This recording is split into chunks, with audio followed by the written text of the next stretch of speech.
UFC Apex, Manel Kape versus Brandon Royval. It was the last event of the year and also the very last card of the ESPN era. Who knows, they might sign in 7 years' time, but let's be bloody real here. It's not gonna bloody happen. So I figured I might as well create the next fights for each fighter as we have 6 weeks off. Um, Fucking atrocious, by the way. £7.7 billion or quid, whatever dollars they fucking signed for. Anyway, here's what I think each fighter should have. Manel Kape just knocked out bloody Brandon Royval. Brilliant knockout. It was 6:30 in the morning. I was falling asleep. I was like, oh, fuck's sake. It's going to be flyweights fighting. And I'm just going to sit here for the next half an hour trying to keep myself awake for a fucking shit fight. Um, in hindsight, it was Royval versus Kape.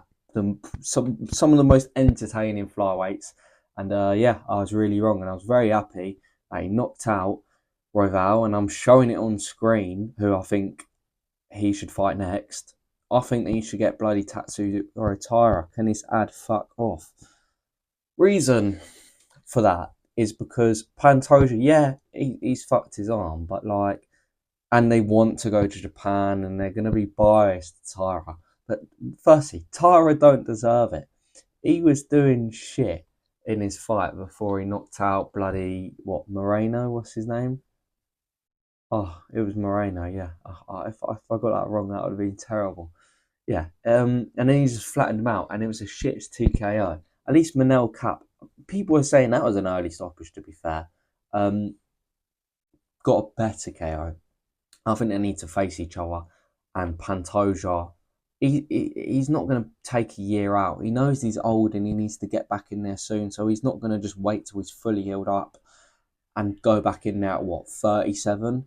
He's going to come back in 6 months maximum against Van, because that's a big fight as well. And I'm sure the UFC wouldn't mind if he has a relatively quick turnaround. So yeah, I think Tyra versus Kape for the number one contender, and the loser, bloody Brandon Royval, just got knocked out in 3 minutes. Bless him. I think he should fight the winner of Amir Albazi versus Kyoji Horiguchi that just got announced, and realistically, Amir is not going to win. Who has he beat recently? Fuck off. He's fucking done nothing recently. Kyoji. He's like the Tim Elliott bloke who, yeah, got beaten by DJ, but it just goes to show that the new fighters on the roster, um, from now in comparison to 10 years ago, aren't that much better. Tim Elliott fucking dusted off Kaya Sakura. Kyoji Olaguchi just fucked up to gear. Don't care what Khabib was saying. Oh, yeah, it was just a weight cut issue. Fuck off, mate. You got knocked down and submitted. You are shit, mate. So, yeah, I think Kyoji Horiguchi is going to win against Amir Albazi, and that is who Brandon Royval should face. Can these ads piss off? Fuck me, I need to get like a premium or some shit. Anyway, Kyoji Horiguchi. Beautiful, beautiful man. Anyway,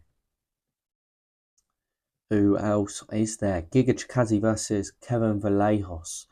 Firstly, I think Giga should fight the bin next. Like any bin of his choice. Let's see. It's nice. Oh, what the fuck is it? He should go in this bin and piss off, because he's what, on a 4 fight losing streak now. He did just get knocked out for the first time in his career, but mate, it is over. He is fucked. I think he should retire.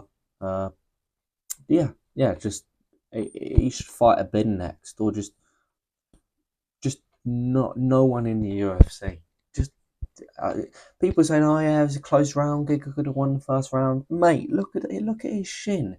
His shin was bleeding like shit. I think Kevin Vallejos won that first round, and then that beautiful man, Kevin Vallejos, knocked him out in the second round with a beautiful setup into that spinning back fist. That was absolutely brilliant. I think he should fight Dan Ige. More fucking ads. Piss off. Um, yeah, Dan Ige, people forget. He fought Diego Lopez on what, 4 hours notice? And he went the distance. He did all right, to be fair. Um, he just lost to Patricio Pitbull, but he's all right, Pitbull. He's all right. And he's kind of like a gatekeeper, isn't he, Dan Ige? And I think it should be a battle for like the number 13th ish spot because Vallejos is going to be 13th. Ige's what, like, yeah, 15th, sorry, Vallejos. And Ige's going to be about 12th in the rankings right now. I can't remember to check it. But that is what I think Vallejos should get. And next up, we have Cesar Almeida versus Cezary Olejniczak. I think Olejniczak should fight Ateba Gutierrez next. Absolutely no reason. I definitely don't want to see this boring fuck get starched out cold. Nothing to do with that. Absolutely nothing to do with that. And yeah, Ateba's actually booked against Andrei Puliev, something like that. Let's scroll. Andrei Puliev, however you say that, yeah. Or Audrey, whatever the fuck. But he's gonna win. He's just another bum like Tristan Vines. So when Ateba wins that, I say you match him against Olejniczak. And for Cesar Almeida, he took barely, any damage. I think a good fight against another kickboxer would be Marco Tulio. Yes, Marco Tulio just got knocked out, but that was what, 2 months ago now? And I think this is a sick fucking fight. Standing only, brilliant showcase of kickboxing from both of them. Marco Tulio, man, he's good. Yeah, he got knocked out by a CLD, but I think he has what it takes to beat Cesar Almeida in a striking only matchup because let's be real, none of them are going to show their fucking wrestling off. I think this is a banger of a matchup, man. I'd love to see it. Marco Tulio versus Cesare Almeida. And yeah, run it whenever they're ready. Next up, Melchior Costa. Yeah, boy. That was a beautiful, beautiful head kick KO. I think he should face David Onama, who just himself actually got knocked out. I think this is a good step up because Melchior Costa, he hasn't got a ranked opponent yet. David Onama, I think, is still ranked 14th, maybe. Just got knocked out by Steve Garcia. I think this is a good way for Onama to prove that he's still rankings worthy and also go out and show that he's not just extremely chinny. Yes, Melchior Costa did just knock out Thingy-majig, whatever the fuck his name is. But he doesn't get too many knockouts, so it isn't too bad of a matchup for Onama. And yeah, man. Poor Morgan Sharia, though. What a fucking knockout. Fair play. And speaking of Morgan Sharia, I think he should fight Julian Erosa. I think Julian Erosa, he's alright, but who recently has he fought? Fucking Darren Elkins? Oh, knock at him, brilliant. He's got a couple submissions recently as well, but he's just like middle of the pack. He's not shit, but he's really not good. I think Morgan Charrier, when he's recovered, that is who he should face. Bless him though, first time he got knocked out, and that was a beautiful KO by Melchior Costa. Guaranteed bonus, easily. Oh, and then this shit fucking happened. Kennedy and Njoku versus Marcus Buchecha. Yeah, and Njoku, I think, is a cheating bum. He's like Waldo. He's not like Waldo, is he? He's not at all like Waldo. He's like Gone, is what I'm thinking of. I've just got a Wilder on my head rent free from him pissing off Aspinall. So I'm a massive Aspinall fan. He's like gone. He's a massive cheater at heavyweight. And I think it was good that they deducted the point. I think this truly was a draw. Yeah, you could argue that it might have been a 10-8 already for that second round, therefore making it a 10-7 once the point was deducted. Because he was punching him, but he was like going like this, punch, and then he'd wait for about 5 seconds, and then he'd punch, and then he'd look at his corner and be like, what do I do now? Oh, elbow. And then he'd wait another 5 minutes. And another one. Just no fucking sense of urgency whatsoever. And yeah, he also took no damage in Genjikukru because when he was grappling Buchecha, like, he would just hug him. And I get in BJJ, you don't do strikes, but it's like, come on, this is a fucking MMA. If you're in the clinch, yeah, get a knee every now and then, get an elbow, get an uppercut in the clinch. Just fucking something, mate. Oh my god, what? And half his takedowns he couldn't even get. And it's like, how many submission attempts is it? It doesn't sound this. He must have had at least 4 submission attempts. How are you not submitting in Chenjikukwu in the 15 minutes you have as a BJJ champion, but Volta Walker can do it in under a minute, especially when you know exactly what he's going to do. Volta Walker right now has 4, all first round, I think, heel hooks. You know what he's going to do. I think that was actually the only set that when he fought Volta Walker and Genjikukwu, that was only the second time he fought him. But still, you know he's got that in his arsenal, and he still managed to do it within like 2 minutes. So, fuck me. Buchecha, I think you should, where are you? Fight Mick Parkin. Because, no. Wait. No. I think Mick Parkin should fight bloody Nchenchikukwe. Sorry. Because Mick Parkin, he just lost his most recent fight against Marcin Tybura. But Nchenchikukwe took no damage. So that's who Mick Parkin should fight.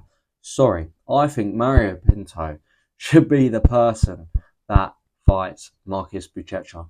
His takedowns are not fucking hard to stuff at all. All the time, when he was in the clinch, he would go for the same fucking double leg, sometimes a single leg to be fair, but he wouldn't go for any trips, any throws. Yes, it's a bit harder to do when you're a fat shit, but he wasn't throwing any strikes. I think Mario Pinto should be his next opponent for the sole fact that I think Mario Pinto will knock this guy out. I want to see, how is fucking Buchecha in the UFC, but they cut Martin Bidet, who just beat him, who was 7-1. It makes absolutely no sense.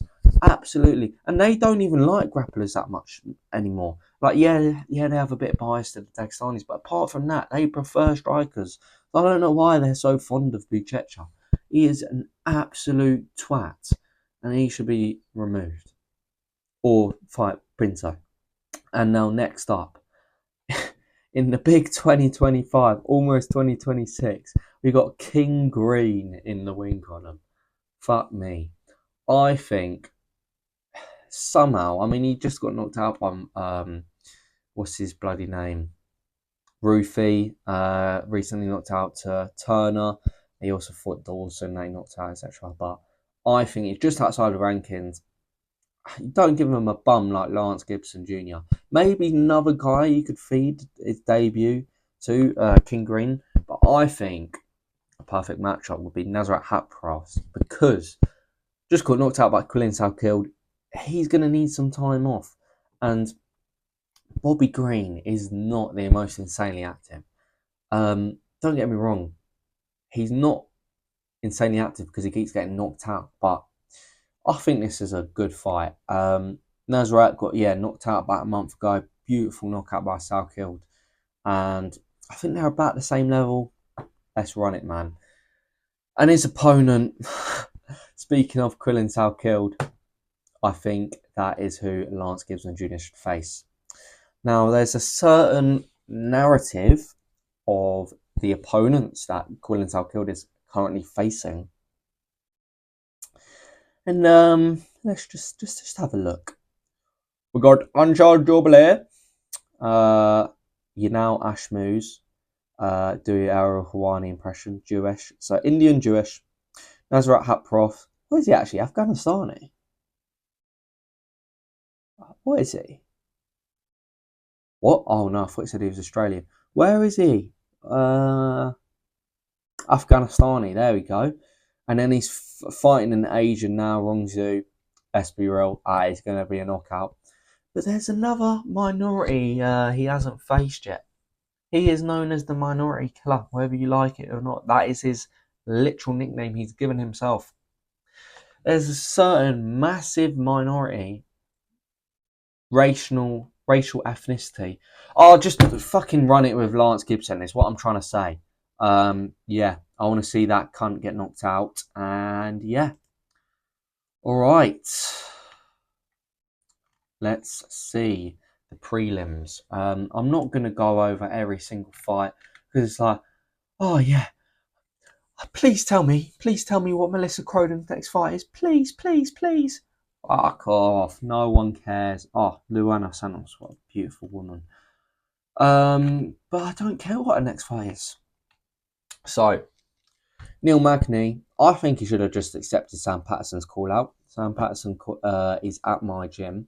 And he called out Neil Magny.